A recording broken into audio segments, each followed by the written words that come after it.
মারে, লক্ষ্মীমা এবং বীরেন্দ্রনাথের সন্তানের নাম নাটোরের রাজ পরিবারের বংশের ধারা অনুযায়ী রাখা উচিত। আবার আজ হলো জন্মাষ্টমীর মহাতিথি। আর তাছাড়া এই সন্তানের জন্ম হয়েছে স্বয়ং আমার বড় মা এবং বাবা ভোলেনাথের আশীর্বাদে, দুষ্টের দমনের জন্য।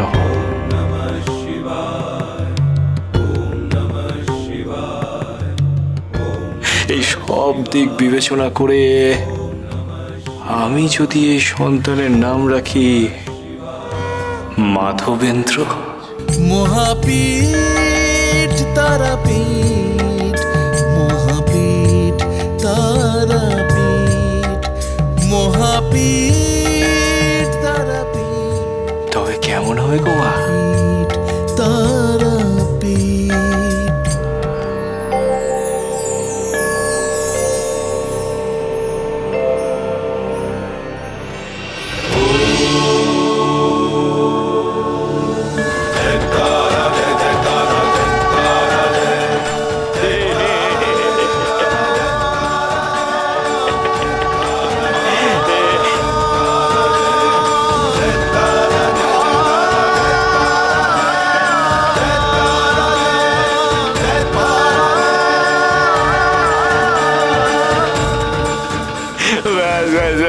আর কোনো চিন্তা নেই গো।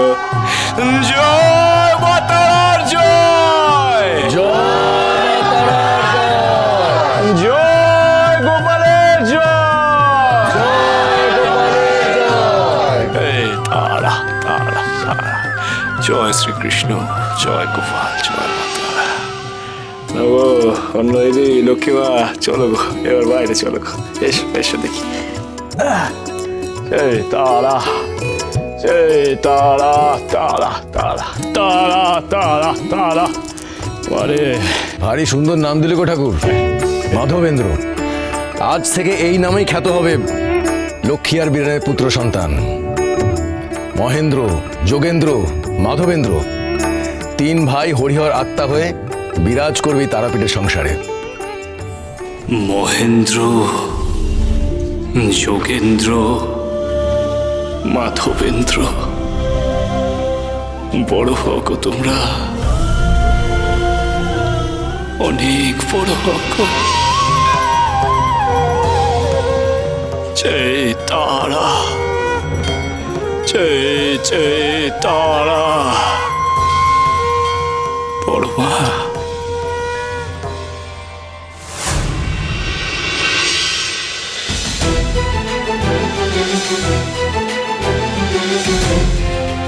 কে?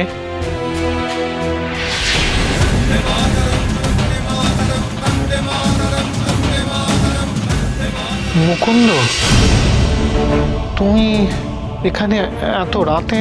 আমি তোমায় সব বলছি রবীন্দ্রনাথ, সব বলছি। কি হয়েছে? সব বলছি আমি তোমায়। আগে তুমি দরজাটা বন্ধ করো, শিগগিরই দরজাটা বন্ধ করো। কি হয়েছে? তুমি তো কলকাতায় ছিলে, আজ হঠাৎ বোলপুর এই শান্তিনিকেতনে এলে কি করে? আচ্ছা আচ্ছা ঠিক আছে, তুমি আগে ভেতরে এসো, ভেতরে এসো, এসো এসো। এবার বলো দেখি। আমি তোমার কাছেই আসছিলাম রবি। ভাবছিলাম কটা দিন রবীন্দ্রনাথের শান্তিনিকেতনে আত্মগোপন করে থাকবো, কিন্তু কোনো অক্ষরেও বুঝতে পারিনি যে পুলিশের গুপ্তচরেরা আমার পিছনে লেগেছে। সেটা আমি বুঝতে পারলাম বোলপুরে রেলগাড়ি থেকে নামার পর। কিন্তু তুমি তো কিছুদিন আগে জেল থেকে ছাড়া পেয়েছিলে, তাহলে এখন পালাচ্ছিলে কেন মুকুন্দ দাস? পালাতে যে হবেই রবি, পালানো ছাড়া আমার আর কোনো উপায় নেই। কারণ কারণ আমার কাছে এটা আছে।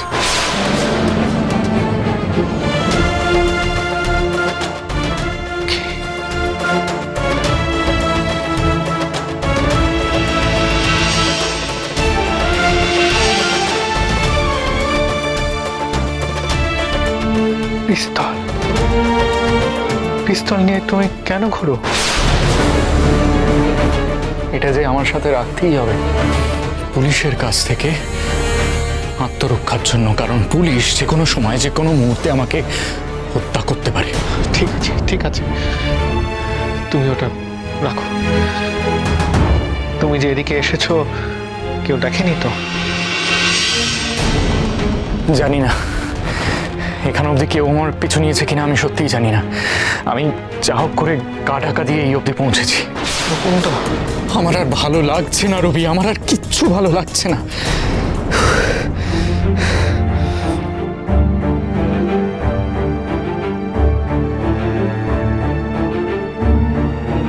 ভালো না লাগাটাই তো স্বাভাবিক মুকুন্দ। যতদিন না দেশ স্বাধীন হচ্ছে ততদিন কারোর ভালো লাগার কথা নয়। দেশের স্বাধীনতা ছাড়া আমরা যে শান্তি পেতে পারি না। একদম ঠিক বলেছ।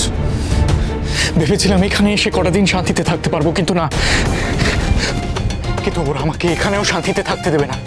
কোথায় যাই বলো তো রবি? আমিও কদিন ধরে ভাবছি জানো, যদি কটা দিন একটু নিরালয়ে কাটাতে পারতাম। দেশে একেবারে অশান্তির আগুন জ্বলছে। ইংরেজরা তাদের অত্যাচার দিন দিন বাড়িয়েই চলেছে।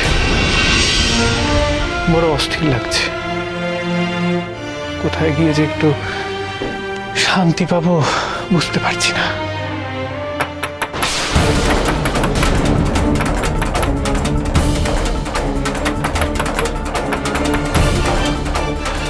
মুকুন্দ, তুমি তুমি ওদিকে আড়ালে থাকো, আমি দেখছি। যাও।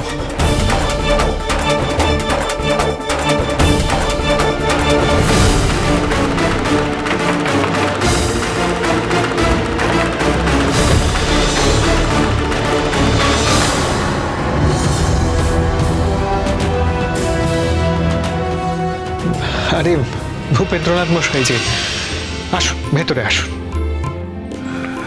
আসলে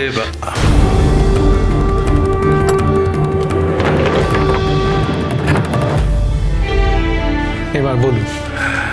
আশ্রমের কাজ শেষ হয়েছে, তাই ভাবলাম একবার আপনার সঙ্গে দেখা করে আসি। খুব ভালো কাজ করেছেন। আসুন ভেতরে আসুন, আপনার সাথে একজনের আলাপ করিয়ে দিই। আচ্ছা, আসুন আসুন। মুকুন্দ, বাইরে এসো, আলাপ করিয়ে দিই। এ হলো মুকুন্দ দাস, আদি নিবাস বরিশালে, আমার বন্ধু। নমস্কার। মুকুন্দ দাস, যিনি স্বদেশী করেন সেই মুকুন্দ দাস? ইনি হলেন ভূপেন্দ্রনাথ চট্টোপাধ্যায়, শান্তিনিকেতন আশ্রমের ব্রহ্মচর্য বিদ্যালয়ের অধ্যক্ষ। নমস্কার।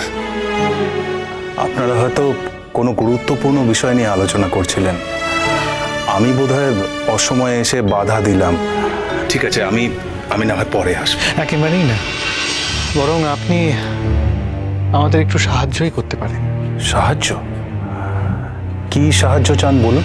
আসলে আমরা বড় মানসিক অবসাদে ভুগছি। তা আপনার কি এমন কোনো স্থান জানা আছে যেখানে গেলে আমরা একটু মানসিক শান্তি পাবো?